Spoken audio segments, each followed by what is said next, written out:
Hi, this is rocket Raghava. Please like and subscribe బ్రాహ్మణ సంక్షేమ వేదిక యూట్యూబ్ ఛానల్. నమస్కారం. సంస్కరించబడినది సంస్కృతి. పూర్వకాలం నుండి అనుసరిస్తున్న పద్ధతులు కొన్ని నచ్చినా నచ్చకున్నా మనకు మంచి అన్నవి ఆచరిస్తాం. అనుభవించడానికి వీలుగా రకరకాలుగా మార్చుకున్నది సంస్కృతి. ఇది ప్రాంతాన్ని బట్టి, పరిసరాలను బట్టి ఒక్కొక్కటి మారుతూ వస్తుంది. మనల్ని బాగు చేయడానికి ఉపయోగపడే క్రియ ఏదైనా సంస్కృతి. బ్రాహ్మణ సంస్కృతి, వేద సంస్కృతి. వేదాలు ఆయుపట్టు మనకు సంస్కారవంతమైన జీవనాన్ని కొనసాగించడానికి ఇది ఎంతగానో దోహదపడుతుంది. మొత్తంగా చెప్పాలంటే జీవన విధానమే సంస్కృతి. బ్రాహ్మణ సంప్రదాయం. ఆయం అంటే సంపాదన, పంచుకున్నా తరగనిది. ప్రదాయం అంటే ఇంటి పేర్లు, గోత్రం, వృత్తి. ఇది వంశపారంపర్యంగా వస్తుంది. వేల సంవత్సరాలుగా మారకుండా ఉన్నది సంప్రదాయం. విజ్ఞానం, కళలు, సాహిత్యం, పండుగలు, భాష మొదలగునవి అన్ని సంస్కృతి సంప్రదాయాల వారధులుగా ఒక తరం నుండి ఇంకొక తరానికి అందించబడతాయి. బ్రాహ్మణ సంస్కృతి సంప్రదాయాలు చాలా క్రమశిక్షణతో కూడుకొని ఉంటాయి, శాస్త్రీయత కలిగి ఉంటాయి. దీనిలో ఉపనయనం, వివాహం, యజ్ఞం, హోమాది క్రతువులు ముఖ్యమైనవి. మగవారికి ఉపనయనం ఉంటుంది.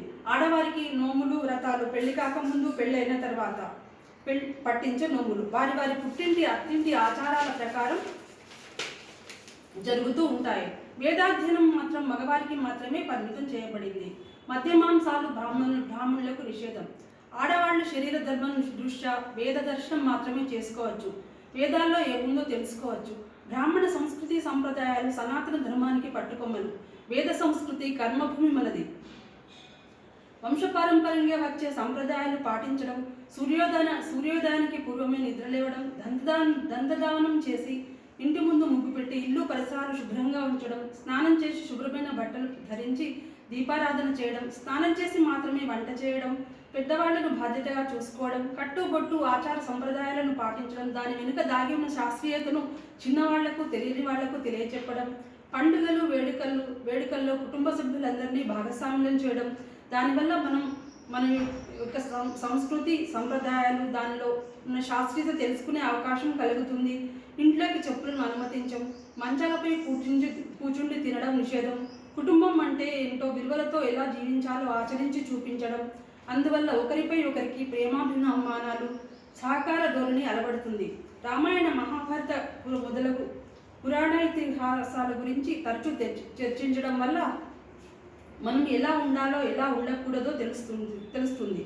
అంటూ ముట్టు పాటించడం, కులాంతర మతాంతర వివాహాలను ప్రోత్సహించకుండా ఉండటం, అటువంటి వాటికి పోకుండా ఉండడం, బయట ఆహార పదార్థాలను అయినంతలో తినకపోవడం, పర్యావరణాన్ని రక్షించే పద్ధతులను పాటించడం, జీవహింసను ప్రోత్సహించకుండా గుడికి వెళ్ళడం, యజ్ఞ హోమాది క్రతువుల్లో పరోక్షంగానో ప్రత్యక్షంగానో పాల్గొనడం.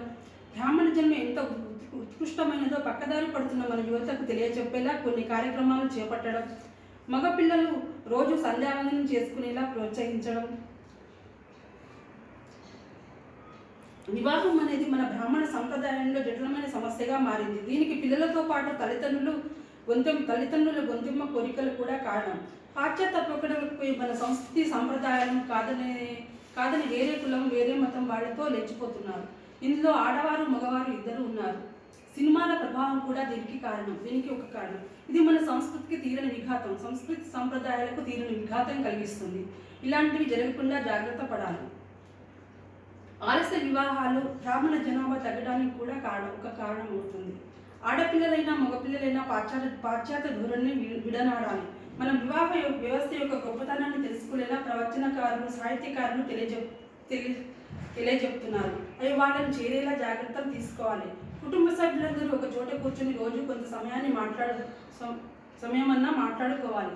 తప్పు చేస్తే జంకేలా ఉండాలి. ఏ విషయమైనా ఇంట్లో కుటుంబ సభ్యులతో పంచుకునేలా వ్యవహరించాలి. వాళ్ళ ప్రవర్తనను, స్నేహితులను గమనిస్తూ ఉండాలి. లలిత కళలు నేర్పించాలి. ప్రేమను పంచుతూ బాధ్యతగా ఉండటం నేర్పాలి. నేను నా వంతు కృషి బిఎస్సి కార్యకర్తగా, రచయితగా చేస్తున్నాను. చట్టసభల్లో మన అస్తిత్వం చూపెట్టాలి. రాజకీయంగా ఎదగాలి. ఏ దేశ సంస్కృతి అయినా అక్కడి ప్రజల జీవనశైలిని, ఆచార సంప్రదాయాలను బట్టి అవగతమవుతుంది. భారతదేశం పలుమార్లు సాంస్కృతిక దాడికి గురైంది. అయినప్పటికీ మన సంస్కృతి ఇంకా సజీవంగా ఉండడానికి కారణం భారతీయ స్త్రీ, ముఖ్యంగా బ్రాహ్మణ స్త్రీ. భారతీయ ధర్మాచరణపై వారి విశ్వాసం, ఆచారంలోనూ ఆహారంలోనూ బ్రాహ్మణ స్త్రీలకు ఒక ప్రత్యేకత సంచరించుకుందంటే దానికి కారణం కుటుంబ వ్యవస్థ. మన వారి ఓర్పు, నేర్పు, త్యాగం, అనునయం, అభినయం, ధైర్యం, తెగువ ఇవన్నీ బ్రాహ్మణ స్త్రీల సొంతం.